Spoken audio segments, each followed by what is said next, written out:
Hello friends, I know what you did last summer को direct किया है Jennifer Robinson ने। और ये फिल्म 1997 की फिल्म का सीक्वल है। इसे लेगेसी सीक्वल कह सकते हैं बाय द सेम नेम। आगे बढ़ने से पहले फिल्म का प्लॉट मैं थोड़ा सा बता देता हूँ।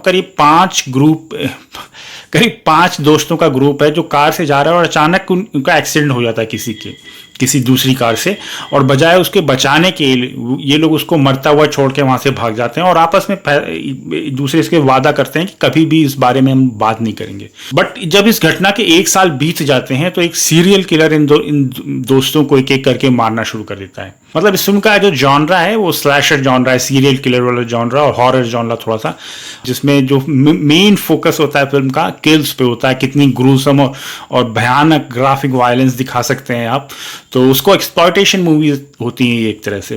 तो पहला सवाल यही उठता है कि किल्स कैसी हैं इस फिल्म में। मैं कहूँगा कि 2 किल्स हैं, खासकर एक शुरुआत में है और एक लास्ट में, फिल्म की क्लाइमैक्स से थोड़ा सा पहले आता है। वो मैं कहूँगा थोड़ी भयानक और थोड़ी सेटिस्फाइंग किस्म की थी। बाकी में मुझे कुछ खास नहीं लगा। बाकी सारी एज यूजुअल जो कि आप सीरियल किलर मूवीज़ में या स्लैशर मूवीज़ में देखने को मिलती हैं आजकल, वही है। जो ट्रेडमार्क है जो सीरियल किलर का, जो हुक है जो जिसमें मछलियों को टांगते हैं वो वाला, जब उससे वो यूज़ करता है ना, तब जो किल्स होती हैं काफ़ी ग्रूसम लगती हैं और काफ़ी मज़ेदार लगती हैं।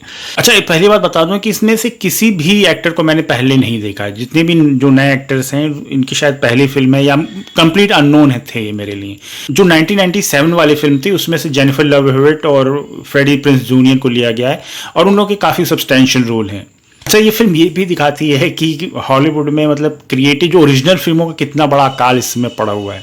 एक तरफ है मार्वल और डीसी की जो सुपर हीरो वाली मूवीज़ हैं वो हैं, दूसरी तरफ डिज्नी वाले हैं जो अपनी एनिमेशन मूवीज़ को लाइव एक्शन बनाने पे लगे हुए हैं, और तीसरा ये है कि ये लोग जो पुरानी फिल्में हैं, ऑब्सक्योर फिल्में, मतलब ये जो 1997 की I know what you did last summer, ऐसी कोई ग्राउंड ब्रेकिंग फिल्म नहीं थी उस समय की भी है, बट उसका भी अब ये लोग सीक्वल बनाने पे लग गए हैं। जैसे स्क्रीम का इन्होंने बनाया था, स्क्रीम 5 और 6 शायद चल रही है ना, तो कंप्लीट ओरिजिनल फिल्मों का तो समझ लीजिए आना है वहां पे बंद ही हो चुका है।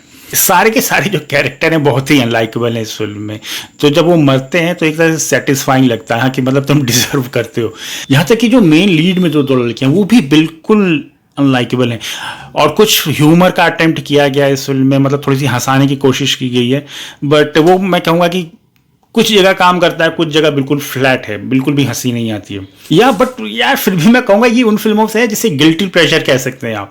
मतलब आपको पता है कि जो आप देख रहे हैं वो बिल्कुल बकवास है, ट्रैश है, बट फिर भी आप इंजॉय करते हैं क्योंकि जो किल्स हैं और जो जिस तरह के मैंने बताया ना कि कैरेक्टर सारे के सारे इतने बेकार हैं, अनलाइकेबल हैं, कि उनको मरता हुआ देखना गिल्टी प्लेजर देता है आपको।